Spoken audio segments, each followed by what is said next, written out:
Well, welcome back to the Conch Economist. The Fed met this past week, as you know, and they made no change. They haven't made a change all year. The last time the Federal Open Market Committee, the FOMC, met and made a change was last December. Since that time, they've been meeting every 7 weeks and haven't made any changes all year. I continue to say that the Fed ought to meet once a quarter.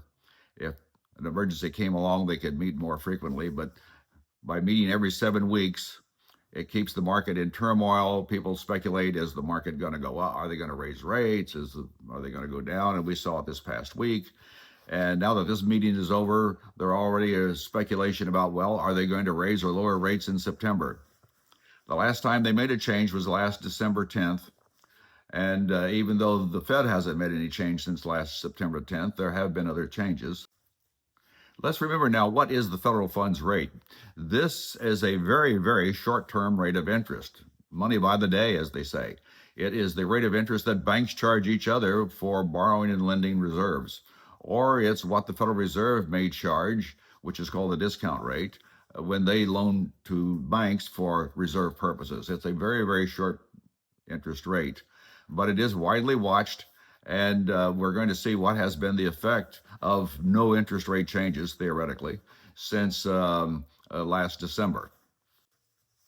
The controversy and speculation about what the federal policy will change or what the Fed is going to do recalls one of the recommendations that Milton Friedman, the very famous monetary economist, made years ago, that we could replace the Federal Reserve with a computer.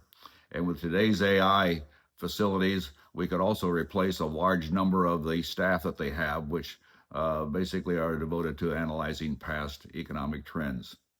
But the Fed continues with a policy that is, number one, too low to fight inflation, if that's what they are concerned about, or as we'll see here when we examine the actual history of what has happened to interest rates in the last 7 months since they... What have the financial markets done to interest rates over the past 7 months? Let's take a look. This table shows interest rates for periods of time ranging from 1 month to 30 years that existed last November 28th, just prior to the time the Federal Reserve made a change, and the interest rates this past Friday, right after the Federal Reserve's recent decision. Originally, the range for federal funds was 3.75 to 4%, with a midpoint of around 3.88. In December, a quarter-point drop was executed to 3.5 to 3.75, with a midpoint there of about 3.6%. The Fed did succeed in lowering the very short end of the curve. Federal funds rate did drop to 3.63% as a midpoint. The discount rate dropped to 3.75%. The 1-month yield on a Treasury obligation did fall from 4.05 to 3.69%. But notice, after 6 months, all the way out to 30 years, every interest rate went up. So the Federal Reserve may not have made any change in their federal funds over the last 7 months, but notice the entire yield curve, with the exception of the 1-month yield, has gone up. Remember, interest rates are the price of borrowed money, and there's been a tremendous demand for borrowed money by the federal government running its deficits, and in the private sector to finance AI projects and data center projects. Some things to point out: the 10-year yield recently hit an 18-month high, and not surprising, the 30-year fixed-rate mortgage recently hit a recent high of 6.6%. Higher interest rates yield a stronger dollar, and so consequently the cost of a euro is a little lower than it was last December. Not only are interest rates higher, but the yield curve has steepened. For example, the 6-month yield went up 20 basis points from 3.7 to 3.9. The 30-year yield went up 60 points from 4.6 to 5.26. The U.S. economic data show an interesting story here. The gross domestic product first quarter went up 2.1%. In the second quarter, the growth declined to an increase of 1.5%, even though consumer spending went up 3.2%. And in our economy, consumer spending is a major driver. So how do we explain this? Well, consumers were spending on imported items. Also, businesses were spending on imported items for AI development, chips, and so forth. And imports are subtracted from the overall economic data to develop our net gross domestic product. Hence, domestic spending can increase faster than domestic production. Despite all the Fed chatter we hear about a 2% inflation rate being the target, we heard that last week, we've heard it all year. Inflation is higher now than it was a year ago. The June CPI was 3.5%. If you want to look at the PCE, which is the index that the Fed supposedly prefers, that rate was 3.7%. We are a long way from 2% inflation. The higher inflation numbers are the reasons that 3 of the board members dissented and voted in favor of raising rates at the most recent meeting. Please hit the like and subscribe button. Thank you very much.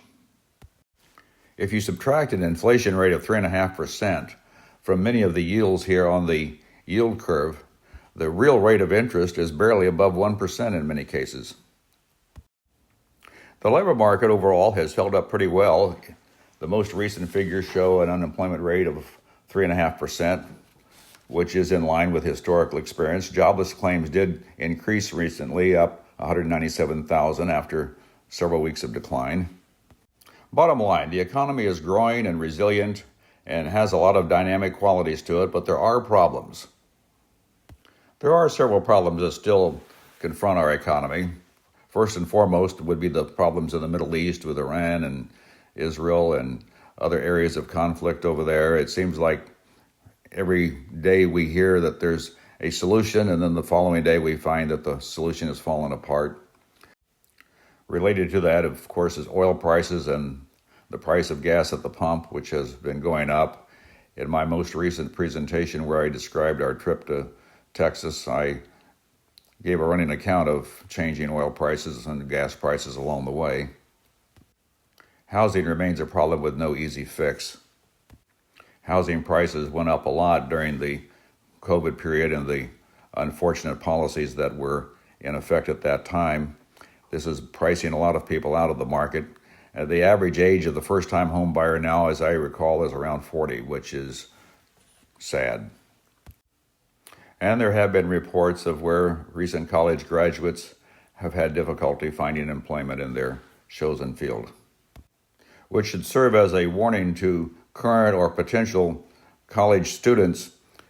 Before you commit to thousands of dollars in loans and several years of education, you better find out what are the employment prospects for the field that you are training for. The U.S. Department of Labor website can give you guidance on this point. Well, that concludes my program today. Thanks for tuning in and subscribing.